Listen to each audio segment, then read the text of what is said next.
Welcome to the Artie Clear Show. What do you say?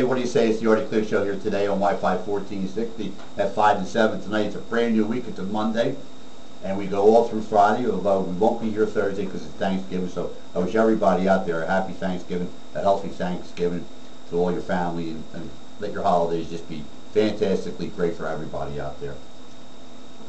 We got Roberto Padilla on tonight. Renault Vittorio's on tonight.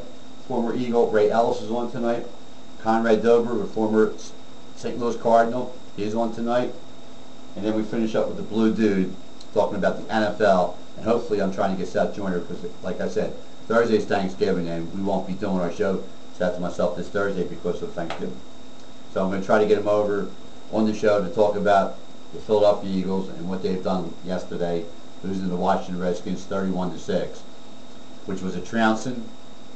Griffin was 14 for 15. They got the best player hurt at the end of the game when the game was already done and the Eagles already lost 31-6, and McCoy got rung up pretty good, got his bell rung. They didn't tackle right again, very poorly. Their offensive line, the playing words, sucked. Foles threw the ball 46 times for a rookie first-time starter. The only one threw it more times than first-time starter was Sam Bradford when he started his first career game with the the St. Louis Rams. Forget the LA Rams, they'll never come back. Well, they might come back to the LA, they won't be called the Rams. He threw the ball 55 times. And just goes to show that, tell you that the Philadelphia Eagles have glaring problems, just not with their offensive line or Michael Vick. It's their defensive secondary, it's their tackling, it's getting to the quarterback, which is almost nil. It's just playing poor in almost every single facet of the game. Their special teams are terrible. And it's a shame because they got talented players on this team, name-wise. They don't tackle. They don't cover very well. Guys are wide open. I mean wide open. Right? I can even throw the ball and been the quarterback for the Redskins yesterday and thrown 4 touchdown passes.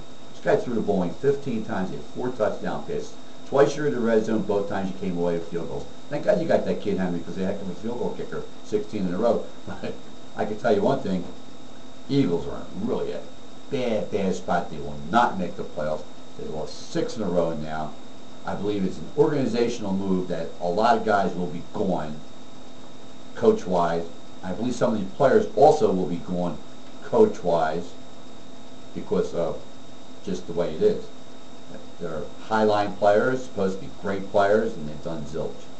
Zippo DiOrio, there's not one player on that team that showed up that really had the season that we all anticipated them to have. Them being 3-7 now, started the season out at 3-1 with promise, and then the offensive line got depleted. They don't have one starter left. They signed this kid Jake Scott as off the waiver wire, and he started yesterday. Kelly, he's a big dude. King Dunlap, he's bigger than the house. They're terrible. It's just a shame. They're terrible. So I say it like this. Next year, they can get Peter back, Kelsey back, and Herman's back. That would give them 3 more starters to their offensive line. And after that, you can go out and get a few players in the draft and some free agents. Go get yourself a wide receiver that has some height, and I tell you that has backups. A backup running back, when you have Luke Brown already, he's done okay. Punt returner, I think you need. Defensive secondary, you need that also. Your linebackers, not bad, not great, but not bad. Your defensive front 4, less to be desired, led the league in sacks last year. I think they have a total of 14 now. So see 14 sacks, and they played 3 in 10 games. They're not even averaging a sack and a half a game. They're turning the ball over at an astronomical rate. And if they keep this up, and I knew all those turnovers were going to come in on them, they turned the ball over 3 times yesterday. And again, off of those turnovers, they made them pay. In the very beginning of the season, when they turned the ball over, they weren't paying for it.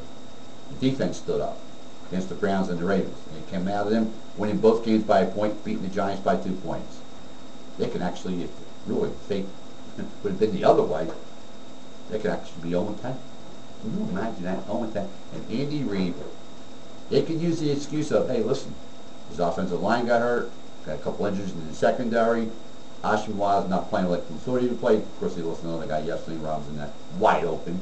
Him and Kamari are saying, you got to know I got him, you got to know I got him. Need him, got him, need him, never got him. I don't know who got him. All I know one thing, they got 7 points in Redskins. And they just demolished the Philadelphia Eagles. So all I can say to you Philadelphia Eagle fans is like this. Hang in there. Next year's another year. Philadelphia has some great names, fashionable names, Madden store type of guys, supposedly. And the truth of the matter is, they stink. Okay, thanks, Joni. Appreciate the film. You're on Wi-Fi 1460, the Already Clear Show. Mondays from 5 to 7 through Friday. We always have our guys on Tuesdays, Chris Dolman, 6 to 6:30. Thursdays, Seth Joyner, 7 to 8. And Fridays, Mike North from 7 to 8. Also on Friday. We go 6 to 8 on Fridays, different time. Usually we're 5 to 7. Except for Thursday, we're 5 to 8. Tonight, like I said, Ray Ellis, Cameron Dogle, the retired players. We're trying to get the money for the retired players.